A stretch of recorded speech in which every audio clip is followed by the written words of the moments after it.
All right, so we're back with some additional news about the COP. What's happening? Well, the latest and greatest news is that a bunch of countries have gone out and said they're going to phase out coal.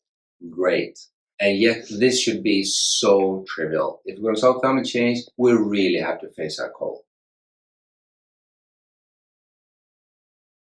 What's striking are two things regarding to this. One is that some of the biggest coal-using nations are not onto it. They are not promising to phase out coal, but they are still saying we're going to solve climate change, which is a little bit inconsistent. And then we have the ones that are saying they're going to phase out coal. They promise to do it on a time scale that is definitely not consistent with reaching the targets we need to reach, like the 1.5 or 2 degree target, starting at 2030s or 2040s, which is way too late. Just start phasing it out. You should start phasing it out now and get there as quickly as possible.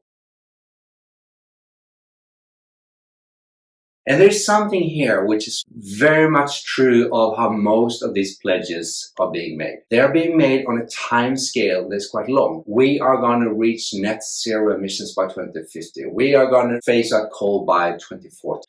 Yet the politicians that make these promises, they typically sit in power for 4 or 5 years. So they don't have the mandates to actually implement on those timescales. So if we want real actions, they would need to promise things on a much shorter timescale.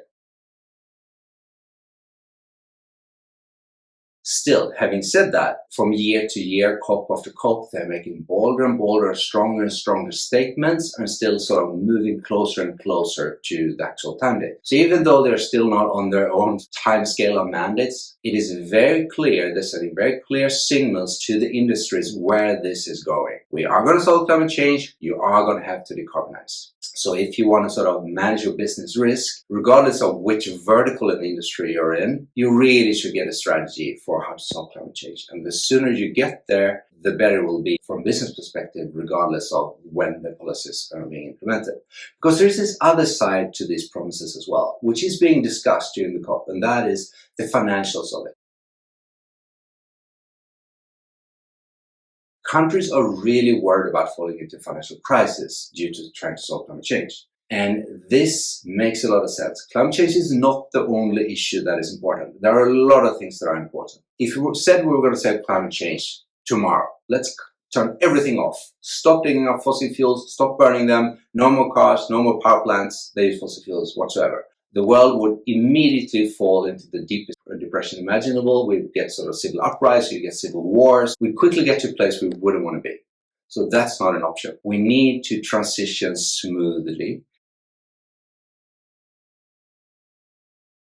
To do that, of course, we need several different things. One important such thing is that we need to have technologies and systems available that will solve the problem for us. The engineers need to show the way. And how do we do that? Well, by having some nation state can implement policies early to create test markets. We have had that historically. And also you have industries, companies that show that you can do this, where sort of an extreme example is Tesla building a nice electric car, showing the world that, hey, you can drive electric and still have sort of a nice car. And you have the same diverse things within the food industry where we operate. You have some food brands delivering amazing, awesome products and sort of decarbonizing their supply chain and showing that, yeah, we don't have to give up on really nice food. And we need more and more and more of those things. So if you're in any industry, including food, and you would like to see us solving climate change, or you just would like your business to be around 20 years from now, you should start thinking about a rapid and efficient decarbonization strategy. Get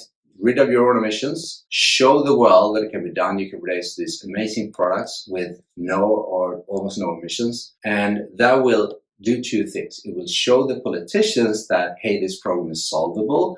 We can have an industry where people get employed in a world with no emissions. And that will sort of allow them to be bolder and introduce policies that will get the rest of the pack along the way.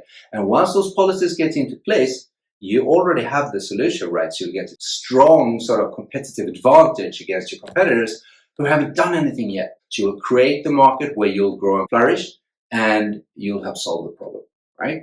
Amazing. Hopefully, maybe not on the next COP, but one in the near-term future, we want to hear politicians say, we promise to implement this thing by this year or during sort of the time scale at which they actually have power within their countries.